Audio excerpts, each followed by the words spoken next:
오늘 성경 말씀에 무지한 어떤 교회에서 일어났던 황당한 일이라고 합니다. 목사님이 그 주일학교 어린 아이에게 이렇게 물었습니다. 여리고가 무너졌는데 누가 여리고를 무너뜨렸지? 그랬더니 이 아이가 아니 제가 안 그랬어요. 저는 모릅니다. 그래서 막 울면서 교사 선생님한테 달려갔다고 합니다. 교사 선생님 보고 제가 여리고를 안 무너뜨렸는데 목사님이 날 보고 무너뜨렸다고 그래요. 그러니까 교사가 얘기를 듣더니 화가 났습니다. 걔는 그럴 애가 아니거든요. 그래서 목사님한테 또 달려가서 목사님 걔는 그럴 애가 아닙니다. 걔는 여리고를 무너뜨릴 애가 아니에요. 아주 착하고 조용한 애입니다. 그렇게 말했다는 것입니다. 그랬더니 그 말을 들어 교회 장로님들이 그 얘기를 듣고 나더니 목사님한테 가서 이렇게 말했다고 합니다. 그 애가 안 그랬다고 하면 그건 분명히 안 그런 것입니다. 그렇다면 우리가 예산을 들여서 그 여리고를 고쳐주어야 되겠습니다.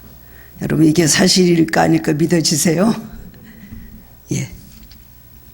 제가 전도설에 있었던 교회 담임 목사님이 오래전에 이 말씀을 하셔갖고 예배 시간에 굉장히 웃은 적이 있었습니다. 재밌죠? 인생의 여정 속에서 우리는 종종 우리의 지혜로 우리 능력으로 해결하지 못할 일들을 만날 때가 많이 있습니다. 반드시 앞으로 나아가야 되는데 여리고 같은 큰 성이 앞을 가로막고 있기 때문에 한 발자국도 더 나아가지 못합니다. 그럴 때 어떡합니까? 낙심하고 좌절하게 됩니다. 인생은 다 연약한 존재이기 때문에 나는 불가능은 없다 했던 나폴레옹도 결국은 그렇게 죽었죠. 인간은 힘들고 어려운 불가능 앞에서는 누구나 다 좌절하고 단지 무릎을 꿇느냐 그 불가능 앞에서 무릎을 꿇지 않느냐의 차이에 따라서 인생의 모든 결말이 달라지는 것입니다. 그래서 낙심하고 좌절하게 될 때에 많은 사람들이 하나님께로 돌아옵니다. 그리고 하나님을 의지하고 신앙생활을 하시는 분들이 많이 있습니다. 신앙을 가지면 마음속에 하나님께서 자신의 고통을 덜어주시거나 반드시 피할 길을 주실 것이라는 믿음이 생기기 때문에 힘이 생기고 마음의 평안을 얻게 됩니다. 출애굽한 이스라엘 백성은 광야에서 신앙훈련을 겪고 요단강을 건너서 드디어 가나안에 도착을 하였습니다. 천신만고 끝에 40년이라는 긴 세월을 광야에서 죽을 고생을 하고 이제 요단강이 나오니까 그 요단을 또 믿음으로 물줄기를 막아서 요단을 쉽게 건넜습니다. 이제는 정말로 가나안으로 쉽게 들어갈 수 있게 되었구나 하고 막 그냥 흥분해 있는데 갑자기 보니까 여러 백성이 딱 앞을 가로막고 있는 거예요. 잠시 후면 들어갈 줄 알았거든요. 약속하신 그 가나안을 이젠 들어가게 됐다고 생각하고 정말 하나님 앞에 감사 기도를 드리고 있는 그 순간에 여리고가 막고 있을 때 그들은 어떻게 했을까요? 혼비백산, 아유할실색 뭐라고 말할 수가 없었겠죠. 그들은 그 현실에서 아마 이렇게 생각했을 겁니다. 결국은 40년에 우리가 이렇게 끝나는구나. 이게 얼마나 허무하고 헛된 짓이었는가. 아마 그렇게 생각했겠죠. 그러면서 낙심을 했는데 그런데 오늘 말씀을 보면 그 여리고성이 불쌍하게 그 여리고성이 힘없이 무너졌다고 이렇게 말씀을 하고 있습니다. 그 이유는 뭘까요? 그냥 이스라엘 백성이 돌기만 했죠. 돌기만 했는데 그것이 갑자기 순간적으로 짧은 기간 동안에 몇 초일까요? 몇 분일까요? 여리고는 지진이 나서 무너진 겁니다. 지진입니다. 지진이 얼마 한 몇 초 간격으로 그렇게 되면서 그 모든 건물이나 모든 땅이 다 갈라지는 거 아닙니까? 그렇게 돌기만 했는데 지진이 일어나서 여리고성이 무너졌다는 건 이유가 뭘까요? 사람의 힘이 아닌 전적으로 믿음의 힘이었죠. 하나님께서 주신 바로 기적이었습니다. 현대를 살아가고 있는 우리도 도무지 해결의 기미가 보이지 않는 여리고 같은 그런 불가능 누구나 다 있습니다. 나에게 없는 여리고가 저 사람에게 있고 저 사람에게 없는 여리고가 우리에게 있고 하나님 그래서 공평하신 하나님이라고 생각을 합니다. 그런 여리고 앞에서 우리는 오늘 성경에 주신 이스라엘 백성같이 특별한 믿음이 있으면 이 여리고성을 무너뜨릴 수 있다는 겁니다. 이제 1월 달에 오늘 셋째 주일인데요. 여러분 올해도 이 여리고 앞에서 이 문제가 해결할 것인가 안 할 것인가 수많은 문제들이 우리에게 있습니다. 우리에게 보이는 어떤 현실적인 문제들, 물질적인 문제들, 건강의 문제, 취업의 문제, 가정의 문제, 자녀의 문제 많이 있지만 그렇게 보이는 여리고만 있는 것이 아닙니다. 가족들 간에 불화하는 문제, 하나 되지 못하는 거, 영적으로 참 일치되지 않는 많은 문제들이 제일 중요한 것은 자기 안에게 있는 여리고입니다.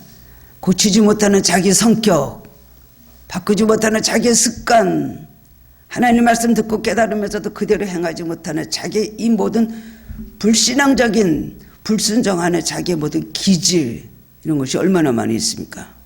문제만 생기면 그냥 인간적으로 해결해 보려는 자기의 모든 인간적인 모든 교만, 그 다음에 기도하지 않는 게으름, 여러 가지 너무나 많은 여리고성이 있습니다. 이 여리고성은 무너뜨려야 되는 것입니다.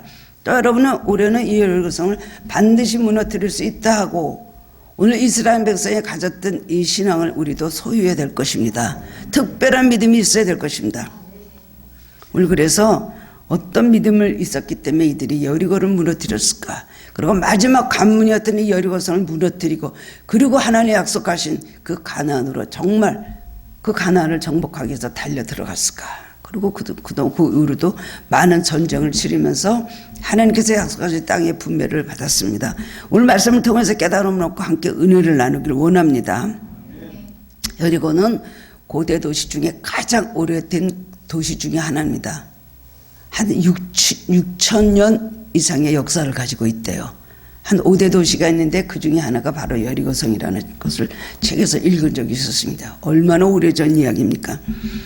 그런데 이 여리고성은 신명기 1장 28절에 보면 성읍은 크고 성곽은 하늘에 닿았다고 하고 신명기 3장 5절에는 모든 성읍에 높은 성벽이 둘려있고 문과 빗장이 있어서 견고하다고 했습니다. 첫 번째로 이스라엘 백성이 여리고를 무너뜨릴 이 견고한 성을 무너뜨릴 수 있는 이유는 뭘까요? 하나님의 약속을 믿었기 때문입니다. 우리가 여리고성을 무너뜨리는 첫 우리 시작은 뭘까요? 약속을 믿는 것입니다. 이것이 얼마나 중요한지 모릅니다. 문제 앞에서 약속을 믿지 못하면, 하나님의 음성을 기억하지 못하면, 하나님께서 주신 약속을 우리가 기억하지 하고 간직하지 못하고 있다면 우리는 마구 흔들릴 수밖에 없습니다. 보이는 현실로 보면 가능성이 1%의 가능성도 없거든요. 하나님의 약속은 변하지 않으십니다. 한 번 하신 약속은 언제 끝까지 우리를 그 약속을 지키시는 믿음을 가져야 되는 것 같아요. 하나님의 약속은 변함이 없습니다. 많은 사람이 그것을 믿느냐, 그 약속을 믿지 않고 저버리느냐에 따라서 우리 삶은 매일 이 모든 끝이 결말이 너무나 달라지는 것입니다. 역사학자들의 연구 결과에 의하면 여리고성은 두 겹으로 쌓여서 성벽의 꼭대기에는 마차 2대가 지나갈 수 있는 그런 넓은 길이 있었대요. 얼마나 크면은 성벽 꼭대기에 마차 2대가 지나갈 수 있는 정도의 넓이가 있었을까요? 내성은 그 두께가 4~5m고 외성은 2m고 특별히 요새가 된 곳, 그 여리고성 중에서도 요새가 된 곳에는 높이가 7.5m 또 두께가 6m나 되어서 어떤 건국에도 무너지지 않는 그런 견고한 성이었다고 합니다.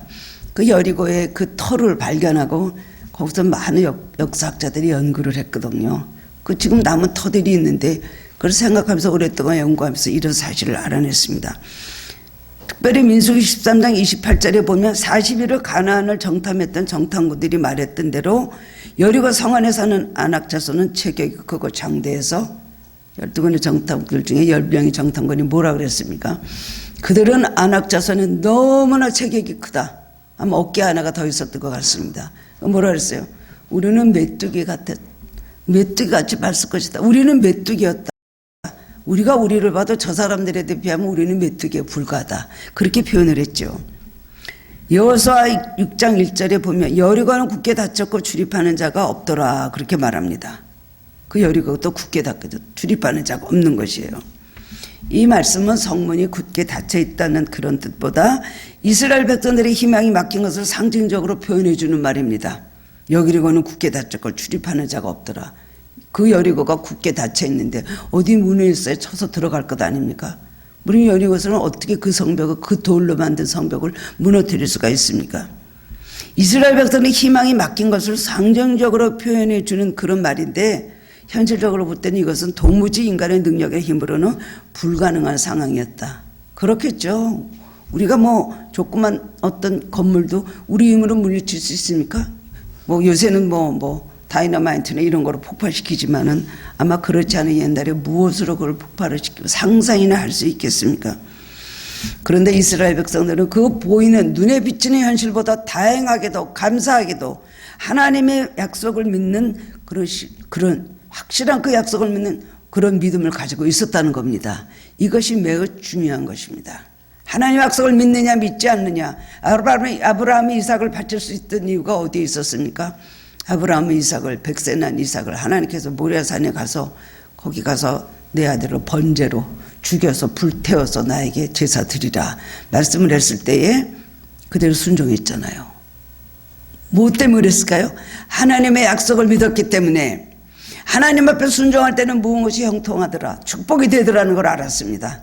삶 속에서 그걸 체험했고요. 그리고 내가 만약에 내 손으로 이삭을 죽인다 할지라도 하나님 나에게 절대로 무자하지 않고 하나님께서 나에게 자손을 줘서 너의 자손이 하늘의 별과 같이 땅의 모래와 같이 많을 것이다 말씀하셨기 때문에 내가 내 손으로 번제를 드림으로 이삭을 죽인다 할지라도 하나님은 다시 그 아들을 살려주실 것이다. 그리고 내 품으로 돌려주실 것이다. 그런 약속을 믿었다는 것입니다. 약속을 믿고 안 믿고의 차이는 이렇게 엄청난 차이가 있는 것입니다. 6장 1절 2절에 보면 하나님의 약속은 두 가지였습니다. 한 가지는 여리고와 그 왕과 용사들을 이스라엘 너희 손에 붙였다는 것. 두 번째로는 여리고 성이 무너져 내리리라는 겁니다. 여리고 그 왕과 용사들을 이스라엘 손에 붙였다. 너희 손에 붙였다. 붙였지만 어떻게 할 것인가? 우리는 전쟁을 할 수가 없는데 하나님 우리 손에 붙인 건 믿는데 어떻게 우리 손에 붙이실까요? 그런 의심이 없겠습니까? 하나님은 그래도 두 번째로 두 가지를 약속하신 것은 여리고 성이 무너져서 그 성이 너희 손에 들어오게 될 것이다. 이렇게 약속을 하셨다는 겁니다. 내 손에 붙였으니는 과거형입니다. 이미 과거 완료형이에요. 하나님께서 이미 내 손에 붙였다. 이스라엘 백성의 손에 여리고를 이미 주었다는 뜻입니다. 주지도 않았는데 아직 들어가지도 않았는데 벌벌 떨고 있는 그들에게 하나님의 성을 너에게 주었다. 두 번째로는 보라. 여기서 이제 무너내리라 말씀하시는 것은 보라는 말은 약속을 강조하고 더 분명하게 하시는 것입니다. 하나님 보라 이런 말씀을 성경에 많이 쓰셨거든요. 이 두 가지 약속은 현실적으로 보면 도저히 믿을 수 없는 약속이었습니다. 그런데 이스라엘 백성들은 하나님의 이 약속을 의심 없이 믿었다는 것입니다. 자신들의 손에 여리고 성을 이미 주셨고 그 사람들을 다 주셨고 여리고 성은 반드시 무너지는 약속을 굳게 붙였기 때문에 그들은 두려워하지 않고 담대할 수 있었습니다. 그리고 하나님 말씀에 순종할 수 있었습니다. 여러분, 우리가 우리 손에 붙이기를 원하는 대상은 누굴까요? 상징적으로 하라죠. 뭐 구체적으로 돈입니다. 건강입니다. 가정에 뭡니다. 자녀들 구체적으로 얘기할 수가 있겠죠. 표현은. 그러나 우리가 상징적으로 말하는 우리 손에 붙이기를 원하는 대상 누구예요? 마귀죠. 결국 우리를 괴롭히고 우리를 무너뜨리려고 하는 이 사탄의 세력을 우리는 하나님께서 우리 손에 마귀를 내 손에 붙였으니 마귀의 성은 무너져 내리리라. 이 말씀을 우리에게 주신다고 여러분 생각을 안 합니까? 우리가 그 약속을 믿는다면 우리는 담대할 수가 있는 것입니다.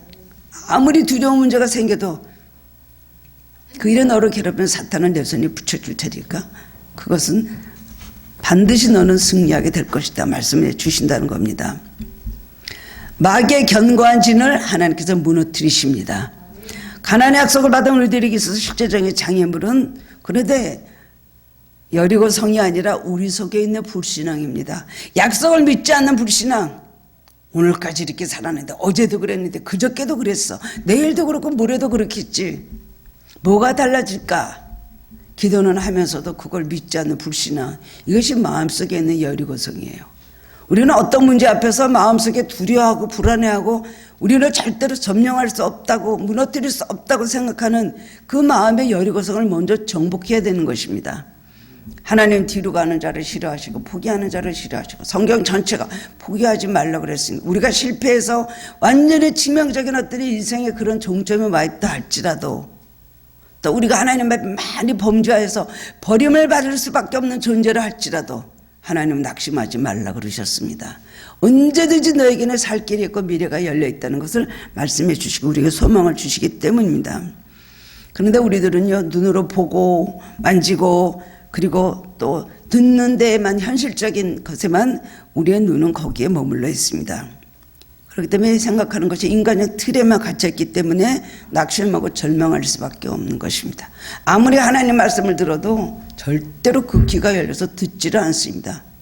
만약에 설교 말씀을 들어도 한쪽으로 듣고 한쪽으로 흘려버리고 마음속에 와서 깊이 내 신앙이 마음속에 깊은 곳에 그것이 뿌리를 내려야 되는데 내리지를 못하는 것입니다. 누구는 믿고 막석을 믿고 그 자리 그 시간부터 삶이 달라지는데 어떤 사람은 절대로 안 믿고 되기는 뭐가 돼요? 되면 좀 좋겠습니까? 안 되지요. 라고 하는 자기 마음속에 하나님의 약속을 믿지 않는다면 아무것도 이루어질 수가 없는 것입니다. 우리의 삶이라는 게 어떨 때는 운명인가? 하나님 뜻이 전체인가? 아니면 우리의 믿음과 신념인가? 저도 이거 가지고 많이 생각을 했습니다. 하나님의 예정론, 하나님 모든 계획하신 거는 우리가 어떻게 할 수가 없죠. 그러면은 하나님의 예정대로 될 것인데 기도는 왜 해? 하나님의 예정대로 될 것인데 뭐 노력할 필요가 있어? 아무리 노력해도 하나님의 예정이 아니면 안 되겠지 라고 생각할 수가 있겠죠. 그래서 저도 많은 분들이 저한테 와서 묻기를, 목사님 운명이 우세합니까? 신념이 우세합니까? 신념을 가지고 아무리 해도 안 될 때가 운명을 탓을 하면서 운명으로 모든 거를 거기다 운명 탓인가 포기하고 싶고 주저앉고 싶고 그런 생각할 때가 있는데 이 말도 맞고 저 말도 맞습니다. 운명도 하나님께서 주신 거기 때문에 우리의 삶의 모든 운명을 우리 마음대로 크게 바꿀 수는 없습니다. 조금 바꿀 수는 있어도 바꿀 수도 있지만 우리에게 주신 또 인생의 궤도가 있기 때문에 누구나 다 박사님 됩니까? 누구나 다 재벌이 됩니까? 누구나 대통령이 됩니까? 그건 하나님의 궤도 안에 들어있는 것이지만은 그 다음의 것들은 누구에게나 우리가 믿음을 따라 나갈 때 바꿔주십니다.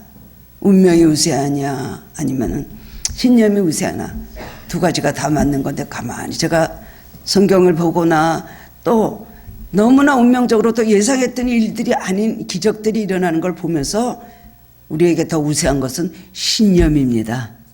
우리의 믿음. 그럼에도 불구하고 그리 아니하실지라도 하나님께서 아니하신다 할지라도 여러분 풀무불에 들어가도 믿음으로 나고 풀무불에서도 머리털끝 하나 상가지 않고 나을 수가 있는 것입니다. 우리 믿음이 하나님의 약속의 말씀을 계속해서 붙잡고 있다면 두려움도 불안도 없어지고 생각하고 느끼는 것이 완전히 정반대로 달라집니다. 똑같은 현실 앞에서 우리의 모든 생각하는 것이 많이 달라지거든요. 왜냐하면 믿음으로 사는 사람, 하나님의 약속을 붙잡고 있는 사람은 높은 세계에서 밑을 내려다보기 때문입니다. 근데 하나님의 약속을 붙잡지 못하면 땅에서 위로 올려다보면 모든 것이 내 앞을 갈아먹고 있는 난간밖에 없는 것입니다. 하나님의 눈은 얼마나 높으십니까? 불가능한 것이 없으신 하나님의 그 시선 아래서 우리가 그 높이대로 우리가 위를 올려다보면은 모든 것이 불가능한 것이 없다는 그런 믿음이 우리에게서 솟아나는 것입니다. 현실적인 기적을 기대한다면 내 마음속에 있는 여리고성을 먼저 무너뜨리고 내 마음에서 먼저 기적이 일어나야 됩니다. 내가 이것이 안 믿어졌는데 이렇게 믿어진다고. 내가 똑같은 현실에서 내가 불안하고 두려운데 지금 내가 왜 이렇게 담대하지? 걱정이 안 됩니다. 그저 맡겼습니다. 그럴 때 여러분 여리고성이 무너지기 시작하는 것입니다. 믿을 수 없는 것을 의심 없이 믿는 기적이 내 안에서 일어날 때 실제 여리고가 무너지는 것입니다. 조니 에릭슨이라는 미국 수영 선수가 있었습니다. 1967년에 최우수 여자 체육인으로 뽑혔던 사람입니다. 근데 이 사람이 다이빙 연습을 하다가 사고로 목이 부러져서 목으로부터 발 아래까지 완전히 하반신 마비가 되었습니다. 고칠 수도 없습니다. 그리고 더 이상 자기 미래를 열어갈 수가 없었습니다. 아무런 희망도 당연히 없는 것이죠. 분노하고 낙심하고 좌절하고 자살까지도 시도했었습니다. 하반신 마비라는 자신의 처지를 헤치고 나가는 것은 마치 여리고를 극복해야 되는 것 같은 것이죠. 그 현실 앞에서 어떻게 하겠습니까? 고쳐주십시오. 발부터 목이 절대로 다 움직일 수 있게 예전같이 해주십시오. 다시 내가 그렇게 수영선수로 살아갈 수 있게 해주십시오. 안 되잖아요. 결국 현실적인 여리고는 무너뜨릴 수가 없었습니다. 그러나 조니 에릭슨은 하나님의 분명한 목적이 있을 것을 믿었고 약속의 말씀을 붙잡았습니다. 낙심하지 않고 주님의 뜻과 목적을 구했습니다. 그녀는 상업미술의 전문가가 되었고 한 발만 더 멀리라는 그런 베스트셀러를 저술하였습니다. 준이의 책에서 준이는 이렇게 말합니다. 나에게 장애가 있어도 내가 부족해도 하나님 무엇인가 나에게 목적이 있으십니다. 여러분 힘을 내십시오. 하나님께서는 당신에게도 틀림없이 목적과 기대를 두셨습니다. 나는 휠체어에서 일어나지도 못합니다. 그러나 하나님의 은혜는 내 휠체어에서 차고 넘칩니다. 주님이 나와 함께 계시나 나는 무엇이든 할 수 있습니다. 그러므로 나의 미래는 희망으로 가득 차 있습니다. 항상 보면은요, 이렇게 장애인이라든가 어떻게 저 사람이 인생이라고 살아갈 수가 있을까 하는 사람들이 오히려 건강한 사람들을 위로하고 격려를 합니다. 그들이 오히려 하나님을 만나고 그들이 하나님을 체험하고 그들이 하나님을 전합니다. 많은 사람들에게 감동을 주고 힘을 주고 그들에게 소생할 수 있는 소망을 주거든요. 그렇기 때문에 하나님의 목적은 그 사람을 그렇게 불구자로 만든 목적이 뭘까요? 하나님의 살아계심을 전하기 위해서 그렇게 한다는 것입니다. 우리 삶에도 하나님 분명한 목적과 하나님 어떤 기대가 있습니다. 이걸 믿으시기 바랍니다. 제가 어떤 분이 얼마 전에 며칠 전에 전화가 왔어요. 내 딸이 꿈을 꿨습니다. 뭐라고요? 전국에 가 있는 할머니를 뵀는데 할머니도 조그만 목회를 하고 계시더라고요. 그러더래요. 누군가를 가르치고 계시더래요. 이렇게. 그 다음에는 유 목사님은 큰 목회를 하고 계시더랍니다. 그 30살 좀 넘은 애가요. 꿈을 꾸고서는 목회는 여기서 하는데 하늘나라에서 목회를 해? 제가 순간적으로 그렇게 생각을 했더니 아니 아주 큰 목회를 천국에서 하고 있더래요. 거기서 하도록 하나님의 뜻이 있으니까 땅에서도 하는 거겠죠. 그래서 제가 위로를 받았습니다. 위로를 받았습니다. 아 그렇구나. 열심히 해야지. 잘 모르지만 천국에서는 어떤 목회를 하고 있는지 모르지만 그냥 목사님은 큰 목회를 하고 있더라고. 그냥 전화 와서 갑자기 꿈도 잘 꾸는 그런 딸도 아닌데 그런 꿈을 꿨다고 말을 해주길래 제가 위로를 받았습니다. 하나님의 약속은 변하지 않으십니다. 여러분 하나님의 약속을 믿으시면 올해도 여러분 앞에 있는 큰 장애벌의 여리고는 힘없이 무너질 것입니다. 마음속에는 여리고를 먼저 무너뜨리시기 바랍니다. 그리고 승리하게 하실 주님의 말씀을 여러분 믿으시고 입으로 선포하고 여러분의 미래를 축복의 미래로 예언하시기를 바랍니다. 두 번째로는 하나님 말씀에 순종하는 믿음이었습니다. 여리고는 무너뜨린 믿음은 하나님 말씀을 순종해서 행동하는 믿음입니다. 약속을 믿으면 그 다음에 순종을 해야지. 말씀에 순종은 뭐예요? 몸으로 행동하는 것입니다. 행함이 없는 믿음은 그 자체가 죽은 것이라 행하지 않으면서 아무리 알면 뭐합니까? 신앙이라는 건 지적인 것이 아닙니다. 물론 하나님 말씀을 알아야지만 우리 지정의 신앙을 같이 갖고 있어야 됩니다. 머리로 아무리 알면 뭐합니까? 아무리 토론하면서 논쟁할 때 아무리 많은 걸 갖고 들이댈 수 있으면 뭐합니까? 정, 마음의 뜨거움으로 하나님을 뜨겁게 사랑하는 열정, 기도와 주님을 사랑하는 마음이 없으면 그것도 온전한 신앙이 아니죠. 그 다음에는 의의 신앙 뭐예요? 지정의, 의는 행동하는 신앙입니다.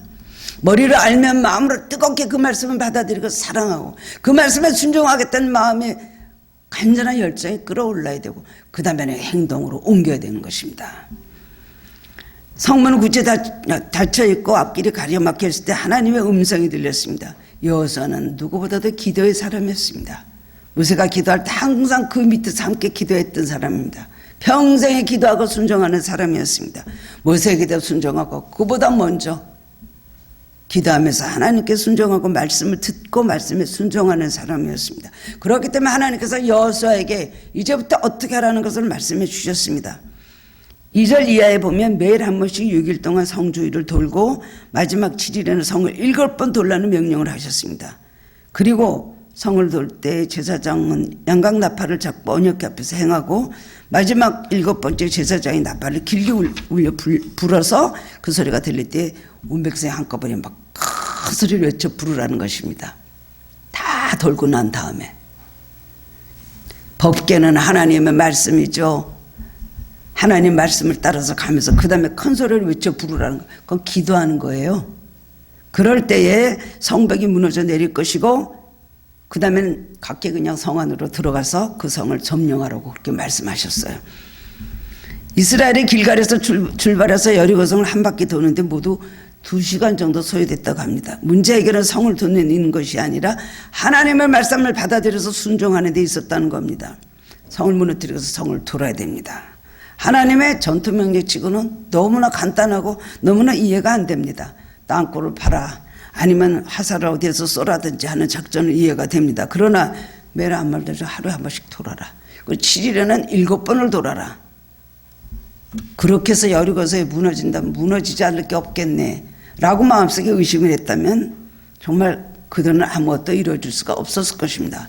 얼마나 비합리적인 명령입니까? 그런데 이스라엘 백성은 그 비합리적인 명령 앞에서 성주의를 돌기 시작했다는 겁니다. 하나님 말씀은 이성적일 때도 있지만 상식적일 때도 있지만 그렇지 않을 때가 더 많습니다. 나만 장군의 7번을 요단강에 가서 씻으라.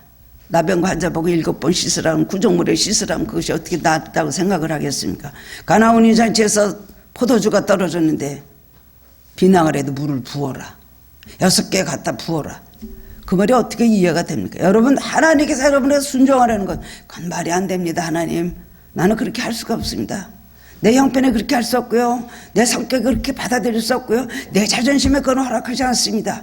그건 말이 안 됩니다. 내가 회복되고 내가 나아지고 내 건강도 모두 회복되고 내 형편이 나아지면 그때 할게요. 너무 무리십니다. 우리 하나님의 뜻을 바꾸려고 하지만 하나님께서 우리에게 주신 명령은 우리를 축복하시기 위함이지 우리를 망하게 하거나 힘들게 하거나 우리를 곤란하게 우리 삶에 꼬이게 하려는 것이 아니거든요. 비합리적인 말씀에 순종할수록 여러분 축복이 빠릅니다. 남이 보면 저 바보 같은 짓 아니야. 저런 짓을 왜 했을까? 너무나 어리석어 보이지만은 무조건 하나님 앞에 머리 들이대고 순종부터 해보십시오. 행동부터 해보십시오. 여러분의 삶이 달라집니다. 그리고 억지로라도 순종하다 보면 내 마음이 끌려가더라고요. 억지로라도 끌려가게 그렇게 되는 것입니다. 하나님 명령 순종하면 나중에 우리의 이성이나 우리의 지혜나 우리의 방법보다 훨씬 더 정확하고 그 다음에 능력이 있고 그리고 지혜롭다는 걸 깨닫게 되거든요. 내 생각이 이렇게 해서 될 것 같은데 그게 아니거든요. 진정한 순종은 믿음에서 나오는 것이고 따르기 힘들어도 순종하면 기적을 체험하게 되는 것입니다. 그래도 여러 것을 무너뜨리는 비결 뭐예요? 약속을 믿는 것. 두 번째로 뭐예요? 그 약속을 믿으면 그대로 순종하시기 바랍니다. 억지로 하기 싫은 거 그냥 하기 싫다 억지로 그냥 절대로 억지로 하지 말라 그랬죠. 기쁨으로 받는 형식적으로 외식적으로 가식적으로 겉으로 나타나는 그것도 안 하는 것보다 낫지만 그런 순종이 아닌 것입니다. 우리가 하나님을 가장 영화롭게 하는 건 뭘까요? 기쁘게 하는 것? 순종이에요. 하나님의 영광을 위해서 사는 것이 순종이거든요. 하나님 말씀에 순종하는 것이 바로 하나님 영광을 위한 것이거든요. 말도 안 되는 것을 순종하라고 하셔도 하나님 그렇습니다. 순종합니다. 그건 하나님께 영광을 돌리는 거예요. 저런 상황에도 순종을 하네 그때 영광 받으시는 거예요. 진정한 순종은 끝까지 하는 것입니다. 하다가 몇 번 하다 말고 한 번 하면은 뭔가 잘 변화의 기미가 나타나지 않거든. 한 번 해서 뭐가 달라지고 여리고성도 만약에 첫날에 한 번 돌았는데 어딘가 금이 갔습니다. 한 번 도니까 금이 갔네. 이튿날 보니까 이쪽 병이 또 금이 갔는데 이틀째 돌았더니 또 저쪽이 또 금이 갔네. 이렇다면은 더 신나게 믿었겠죠. 그러지만 끝까지 믿을 수 없는 상황에 믿었는데 끝까지 7일 동안 13번 돌 때까지 아무 기미도 흔들림도 없었어요. 무너질 거라는 어떤 요만한 징조도 없었어요. 그러나 13번을 다 돌고 나니까 명령에 순종하고 나니까 순간적으로 무너졌다는 것이죠. 제가 어제 말씀 준비하면서 깨달은 것이 있었어요. 우리 연단은 40년이 갈지 30년이 갈지 50년이 갈지 모릅니다. 10년도 될 수도 있고 연단 받는 동안은 길죠. 얼마나 힘듭니까? 연단 받고 훈련 받는 거 참으로 쓰라리고 아프고 서럽고 눈물 나는 과정이에요. 그러나 그 과정을 우리가 견뎌내면은 능력이 많이 그 다음엔 많이 능력이 쌓이게 되거든요. 그렇기 때문에 그때 기적이 일어날 때는 5초 10초 1분에 이루어져요. 연단의 길 때는 뭐예요? 능력 주실 때입니다. 강렬 생활을 지낼 때는 우리에게 영권 주실 때예요. 그걸 믿고 잘 견뎌내면 나중에 기적이 일어날 때는 뭐 40년이 아닙니다. 더 긴 세월 동안에 우리가 사람의 힘으로 해결할 수 없는 것도 순간적으로 해결해 난다는 것입니다. 이스라엘 백성 여호와의 지시대로 7일 동안 모두 13번을 돌아야 했고 그들은 돌았습니다. 처음에는 아무 일도 일어나지 않거든요. 7째를 너 6바퀴를 다 돌 때까지도 아무 변화도 없었어요. 13번을 다 돌고 났을 때 성은 무너진 것입니다. 끝까지 온전한 순종이 있을 때 하나님의 역사는 이루어진 것을 볼 수가 있습니다. 그렇기 때문에 순종에는 인내가 필요한 것입니다. 여러분 마라톤 장기 마라톤 선수들 먼 거리에서 여러 시간을 떠서 오지 않습니까? 처음에 시작할 때는 60명 뭐 이렇게 시작을 하고 이제 세계 각국의 모든 선수들이 시작을 합니다. 그런데 그냥 중간에 뭐 그냥 쓰러지고 넘어지고 포기하고 그런 선수들 많이 있죠. 그리고 뭐 상을 달라고 나온 것이 아니라 우리나라 이름을 위해서 우리나라에서 선수가 하나 출전했다는 것, 그래도 뛰었다는 그것만 말하기 위해서 나는 왔습니다. 이런 또 선수들도 있더라고요. 나 돌죠. 나중에는 몇 명 남습니까? 점점 탈락해서 없어져 버리고 뭐 그냥 그렇습니다. 그러나 마지막에 다 돌죠. 그건 다 도는데 마지막에 스타디움 돌 때 어때요?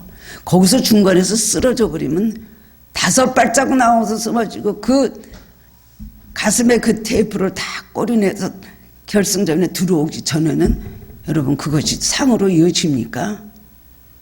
마찬가지입니다. 우리도 대충 해놓고 요 정도 하고 뭔가 달라지게 조금 달라지고 그렇지 않습니까? 밥하는 거하고 똑같아요. 쌀 씻어갖고 밥에 전기밥솥이나 뭐 이런 데 올려놓으면 불에 올려놓으면요 끓을 만큼 끓고 뜸 다 들이면 그 다음에는 다 그 다음에 때가 되면 시간이 되면 뚜껑 열어 밥에 맛있는 거 아닙니까? 조금 그러면은 됐나 안 되죠. 마찬가지. 우리 삶에는 끝까지 하나님 앞에 끝까지 순종해 있을 때 하나님 놀라운 기적이 일어나게 된다는 걸 믿으시기 바랍니다. 7번 돌았다고 뭐 무너집니까? 7이라는 숫자가 무슨 꼭 능력이 있는 거예요? 나만 장군이 7번 요단강에 들어갔다고 나만 장군이 뭐 나병이 고침받았습니까? 7이라는 숫자는 숫자에 매인 것이 아닙니다. 아무리 7자를 사방에 붙이고 3자를 붙이고 십자가 목걸이를 걸고 다녀도요 그 능력이 진정으로 있잖아요. 하나님의 말씀을 믿고 순종하는 능력이 없으면 소용이 없습니다. 7이라는 건 완전수, 하나님의 뜻에 완전하게 순종했다는 뜻이죠. 왜 하나님께서 7이라는 숫자 성경에 여러 번 말씀하십니까? 그것은 끝까지 말씀대로 순종하라는 뜻입니다. 끝까지 믿으라는 뜻입니다. 성경 많이 읽고 한다고 역사가 이러는 거 절대로 아니에요. 행하는 순종이 일어날 때에 하나님의 역사가 일어난다는 것입니다. 한 번의 순종의 상황이 바뀌잖아요. 한 번의 순종의 상황이 바뀐다면 뭐라고 그것이 하겠습니까? 또 신이 나서 열심히 하겠죠. 그러나 이해될 수 없는 명령을 또 계속해서 순종해도 상황이 바뀌지 않지만은 그 다음에는 포기하거나 중단하지 않고 끝까지 가서 하나님 앞에 순종도 완전히 완주하는 것입니다. 완주하는 순종. 그렇게 할 때에 우리들의 모든 소원이 하나님 앞에서 응답이 우리가 이루어진다는 것입니다. 누구든지 처음에는 몇 번 순종해 봐요. 한번 작심삼일 용두삼이죠. 한번 해봅니다. 그런데 얼마 지나면 그것이 되지가 않아요. 왜냐하면 아무 기미도 없기 때문에 뭘 믿어. 아무리 해도 안 되잖아. 하나님 성길에도 기적이 안 일어나니까 뭐 되긴 뭐가 돼. 어느 교회 가면 그 교회에서 좀 뭔가 기적이 일어날까 기대하다가 돈이 펑펑 안 쏟아집니다. 그럼 이 교회도 별 볼 일 없네 하고 또 곧 다른 교회로 옮기는 분들도 있어요. 이스라엘 백성이 광야에서 계속해서 힘들어지니까 모세의 약속 말한 것 하나님의 약속을 믿지 않고 나중에는 그렇게 원망을 하였습니다. 순종하는 사람은 순종하는 쪽으로만 모든 것이 열려 있습니다. 그래도 이유가 없어요. 불순종이 습관화되어 있는 사람은 항상 순종하지 못할 이유를 찾습니다. 그리고 자기 생각을 다 정당화시키면서 순종하지 않을 이유가 얼마나 많은지 몰라요. 그럴싸하거든요. 그런 사람은 모든 것이 불순종하는 데 습관화되어 있어서 모든 것이 그쪽으로만 열려 있어요. 순종하는 사람은 무조건 순종하는 쪽으로 자기 생각과 마음이 그쪽으로 열려있는 걸 보게 됩니다. 약속을 믿고 순종으로 나아갈 게 주님께서 하실 일을 하시는 것입니다. 그때까지 지켜보고 기다리신다는 겁니다. 마지막 세 번째로는 침묵으로 하나가 된 믿음입니다. 이스라엘 백성들이 여리고를 7일 동안 도는 동안 반드시 지켜야 할 명령이 하나 있었는데 그것은 침묵입니다. 10절에 보면 여호수아가 백성에게 명령하여 이르되 너희는 외치지 말며 너희 음성을 들리게 하지 말며 너희 입에서 아무 말도 내지 말라. 그리하다가 내가 너희에게 명령하여 외치라 하는 날에 외칠지니라. 아무 말도 내지 말라. 왜 여호수아는 이스라엘 백성들에게 입 좀 다물고 가만히 있으라고 했을까요? 여호수아는 알았어요. 40년 동안 그 사람들이 얼마나 원방불평하고 얼마나 모세에게 원망하고 모세를 괴롭히고 모세를 대적하고 모세를 비난했는지 비방했는지 여호수아는 잘 알고 있습니다. 이스라엘 백성들이 근성을 너무나 잘 알고 있어요. 그렇기 때문에 그냥 조금만 어려운 거 조금만 좀 벌써 불평불만부터 하거든요. 뭐 되기는 뭐가 돼? 성경 말씀이 맞아? 목사 말이 다 맞아? 이 교회에서 하는 말이 다 옳은 거야? 그렇게 생각할 수도 있습니다. 이스라엘 백성 광야 40년의 역사는 무슨 역사였을까요? 원망의 역사입니다. 원망의 역사. 원망한 죄 때문에 이스라엘 많은 사람들이 가나안에 들어가지 못하고 광야에서 죽었다는 것입니다.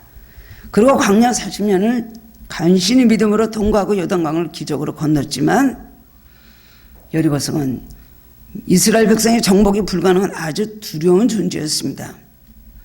여리고 앞에서 이스라엘 사람은 다시 원망을 할 수가 있습니다. 당연히 옛날 같으면 원망 정도입니까? 여호수아에게 또 모세에게 돌팔매질을 하려고 했듯이 여호수아에게 돌팔매질을 하려고 했겠죠. 사기쳤어.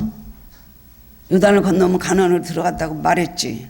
우리를 왜 광야에서 우리가 왜 애굽에 매장지가 없어 여기까지 끌어대서 광야에 나와서 우리가 나와서 여기 격제나서 이것을 시키고 우리를 죽이려고 하느냐 할 수가 있었겠죠. 그런데 하나님 은혜와 능력을 체험하고도 고난이 오면 다시 이렇게 하나님과 지도자를 원망하는 것이 바로 그것이 인간입니다. 그래서 여호수아는 말했을 것입니다. 원망불평하던 그 사람들이 광야에서 어떻게 죽었는지 너희들 눈으로 보지 않았느냐. 하나님의 약속을 믿지 않고 모세에 대해서 그렇게 하던 사람들, 비방하고 대적하고 모세를 원망하고 했던 사람들 알고 있지 않냐. 아마 여호수아는 눈의 얘기를 했을 것입니다. 그 말을 듣고 그 다음엔 사람들은 이렇게 다시 이러다가 멸망당하겠구나. 뭐 그러겠죠. 이판사판 다 죽게 됐는데 말씀대로 순종하고 한번 살아보자. 저 같으면 그랬을 것 같습니다. 뭐 어차피 죽을 거고 여태까지 사는 것도 감사하지. 앞으로 내가 다 죽을지도 모르는데 뭐 어떻게 해서든지 하나님 말씀대로 순종해 보자. 그런 마음도 가졌겠죠. 그러기 때문에 침묵하라고 한 것입니다. 침묵을 하지 않으면 하나가 될 수가 없습니다. 우리나라가 왜 이렇게 시끄럽습니까? 입 달린 사람 다 떠들잖아요. 서로 욕하고 비난하고 서로 반대하고 그냥 서로 죽이기입니다. 그렇기 때문에 침묵하라. 하나님은 침묵하면서 뭘 원하셨죠? 하나가 되기를 원하셨던 거예요. 그 다음에는 원망의 말이 그들의 입에서 터져나오지 않았다는 것입니다. 이렇게 된다고 성벽이 무너질까? 이럴 거면 100번 무너졌겠다. 이렇다고 뭐가 되나? 이런 쓸데없는 짓을 왜 하나? 절대로 그들은 모르죠. 생각은 어떻게 했을지 몰라도 침묵을 했다는 것입니다. 히브리서 11장 1절에 보면 믿음의 눈이 없는 사람은 미래를 보지 못하기 때문에 의심하고 원망한다는 거예요. 신앙이 있는 사람은 뭐라 그랬어요? 믿음은 바라는 것들이 실상에 보이지 않는 것의 증거다. 믿음은 이렇게 능력이 있다. 여러분이 안 된다, 그렇지 않다, 안 믿으면 할 수 없습니다. 그건 여러분의 자유입니다. 천국이 있는 걸, 지옥이 있는 걸, 나 그런 거 안 믿어. 있기는 뭐가 있어? 예수님이 있어? 안 믿는 사람은 오히려 내 주먹을 믿어라. 자기 주먹으로 행세를 하려고 들죠. 그런 사람은 아무것도 없을 수가 없고 자기 믿음 때문에 자기는 지옥을 가는 것입니다. 자기 믿음 때문에 자기는 천국을 들어가는 것입니다. 믿음이란 것이 얼마나 중요한 것인지 모릅니다. 우리가 버스를 타고 갈 때 버스가 목적지에 기사가 내려줄 줄 알고 타죠. 전철이 목적지에 가서 내려줄 줄 알고 전철을 타죠. 마찬가지로 하나님의 음성을, 세미한 음성을 오히려 침묵하는 가운데 그들은 들을 수가 있습니다. 영적 성장의 방해물은 소음입니다. 외적 소음보다 외적 소음이 우리 영혼에 더 나쁜 영향을 줍니다. 세상적인 차원에서 하나님의 뜻과 내 생각이 맞지 않다고 느끼기 때문에 나오는 것이 내적 소음입니다. 내적에서 소음이 없어야 되는, 하나님의 영음으로만 우리가 우리 안과 밖을 다스려야 되는 것입니다. 여러분 삶에서 무엇을 보십니까? 올해도 여러분 해결해야 될 여리고성, 무너뜨려야 될 여리고성이 반드시 누구에게나 있죠. 누구에게나 다 연약함이 있습니다. 누구에게나 다 문제가 있습니다. 가정에다 해결해야 될 문제들이 있습니다. 경중의 차이는 있지만 누구에게나 다 여리고성이 있습니다. 그럴 때 여러분 어떻게 될까요? 오직 믿음으로 무너뜨린다는 것을 기억하시기 바랍니다.